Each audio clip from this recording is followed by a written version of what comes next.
আইলো মাইলো চলে এলাম মেলাতে এসে এত সুন্দর গোপাল আর গোপালের বউকে দেখছি। বরমাসে বললাম, ও বরমাসে আমাকে একটা গোপাল কিনে দাও না, গোপাল কিনে দাও না। বরমাসে বলল আচ্ছা ঠিক আছে, দেখো তাহলে কোন গোপালটা নেবে। তা দেখতে একটা গোপালকে পছন্দ হলো, গোপালকে নিলাম। গোপালটাকে যে উপর করলাম দেখলাম গোপালের নিচে আছে পয়সা ভরার ভাড়ের মতন।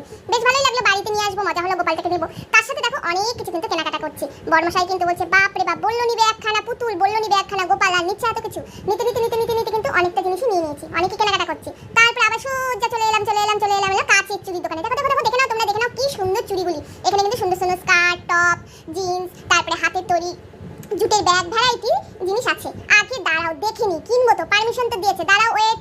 হ্যাঁ এই দেখো, দেখছো কত সুন্দর সুন্দর জিনিস। এগুলি কিন্তু জাস্ট তোমাদেরকে দেখানোর জন্যই এই ভিডিওটা করা।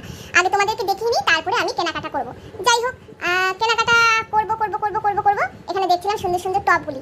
তা টপটা আর নেওয়া হয়নি, সোজা কিন্তু চলে এলাম এই যে ক্যালেন্ডারের দোকানে। বরমাসা এই ক্যালেন্ডারগুলো আমাকে নিজের থেকে দিল। ওনার নাকি ক্যালেন্ডারগুলি খুব ভালো লেগেছে, ছোট্ট টেবিল ক্যালেন্ডার, একদম ইউনিক। সত্যি কথা বলতে আমি এর আগে এই ধরনের ক্যালেন্ডার দেখিনি, আমার ভালো লাগলো। প্রত্যেকের মুখ বসানো আছে, নেতাজি, গণেশ, রবীন্দ্রনাথ ঠাকুর, খুব সুন্দর। দেখো শরৎচন্দ্র চট্টোপাধ্যায়, দামও বেশি না, মাত্র 50 টাকা।